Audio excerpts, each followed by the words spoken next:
Seneca, one of my favorite Stoic philosophers, famously said, "Man is free only to the extent of his own self mastery. He who cannot discipline himself is destined to find masters to govern over him." And I think about this a lot because discipline is something that I still struggle with. It's not a thing that you just solve once. It's not a binary, you have discipline, you don't have discipline. And I think this is what people often get wrong around this concept is we use examples in our life of like going to the gym or eating healthy or doing the work, whatever the thing is, as examples of like, I have discipline, look how disciplined I am. But it's actually in some areas of your life you're probably more disciplined than in other areas, and you don't even register the areas where you're undisciplined because we create internal excuses.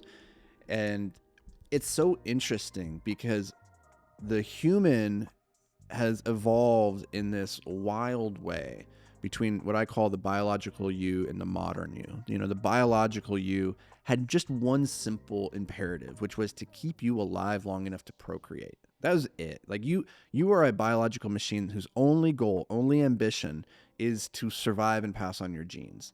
And how you do that and how the mental calculus that you use at any given moment to determine what's going to maximize your likelihood of succeeding at that one goal is very, very different than the decision calculus you need to make if your goal is not just to survive, but to thrive. And this is why I make a distinction between the biological you and the modern you. The biological you evolved in this environment where if it didn't make the right decision, it was going to die, right? So it's life and death. But now the modern you doesn't have that problem to the same extent. The number of existential crises, the things that can kill you on a day-to-day basis, are very few and far between. There's not really any tigers lurking around the corner that are just going to jump out and kill you, right?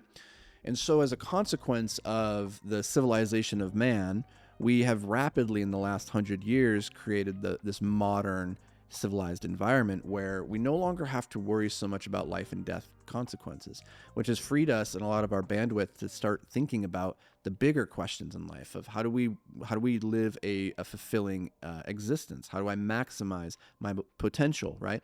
So we move up Maslow's hierarchy of needs, but we are still fighting fundamentally our biological self, because though our external environment has rapidly changed, your biology has not.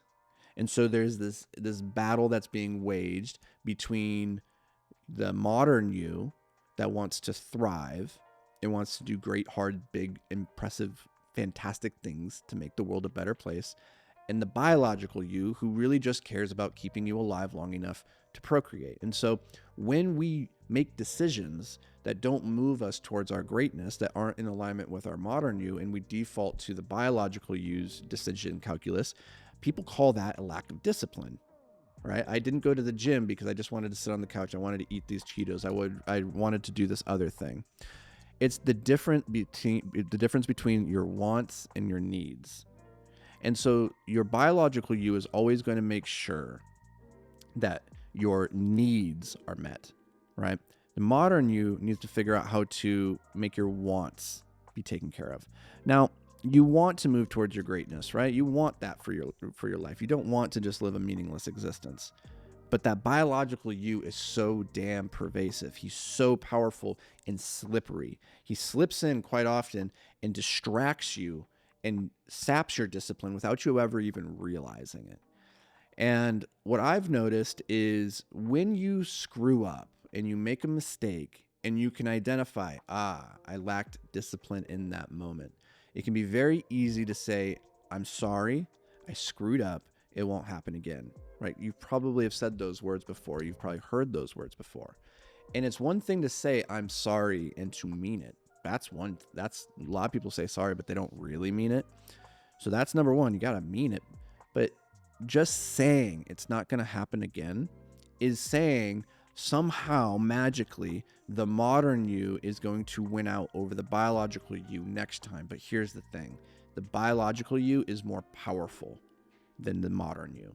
Now, the modern you has ways of overriding the biological you, and that's through systems and processes. That's through higher level thinking. that says, here is how I'm going to subvert my biological imperatives so that I am not a slave to my emotions and to my whims and my desires. And we're putting into a subservient position the biological you. And we do that through tools, right? And I want to share with you one of the most powerful tools to go and say, take those opportunities where maybe you made a mistake, the discipline slipped, and you identified it. Instead of saying, it's not going to happen again, I'm going to try harder next time. Instead of that, I want you to think about setting an implementation intention. This is something that psychologists have shown will increase the likelihood that you stick to your desired path, whatever that is, next time you're met with a difficult situation. And so the implementation is simply this. In that example, let's say of going to the gym, the implementation intention says, if X, then Y. If next time I go to the gym, I don't feel like it, then I'm going to do this thing. Now, a lot of people will just say, if I don't feel like going to the gym, I'm just going to do it. Okay, that's a really terrible system, because what's happening, you're putting the pressure on the biological you. Like, you're just saying, I'm going to out willpower my biological self. So better is to ask ourselves, okay, what levers could I pull that would override or that more powerful than my biological self? So in that instance, next time I don't feel like going to the gym, instead, I'm going to call my best friend and I'm just going to tell him I don't feel like going to the gym right now. And they know that their job is to peer pressure me and hold me accountable to going to the gym. So that's much easier, right? Instead of just saying, if I don't feel like it, I'm going to do it anyway. You go, if I don't feel like it, then I'm going to do this other thing that's going to help me get out of my way, because you are the problem. And so it's very hard to solve problems with the same quality of thinking that got you into the problem, right? And if you're the thing that's standing in your way right now, you can't just say, next time I'm standing in my way, I'm just going to get out of my way. It doesn't work like that. And so when you notice these slip-ups in your discipline and you didn't live up to the expectation you had for yourself or what you wanted to get done, instead of just saying, I'm going to try harder next time, sit down and create an implementation intention to say, next time I don't feel like doing this, here's what I'm going to do instead. Do that, and over time, you'll start to accumulate all these little implementation intentions. Next time I don't feel like to go to the gym, I call my buddy. Next time I want to eat that burger, I do this other thing instead. Next time I don't want to do that work, I do this thing. You start to accumulate those things, and you start to more consistently do the activities that are linked in other people's minds with discipline. You become more disciplined in their minds because, like, he's always going to the gym. But you know, it's not necessarily that you're more disciplined. It's that you have better systems around making sure that you do the activity regardless of how you feel about the activity. And that's the real secret to getting ahead.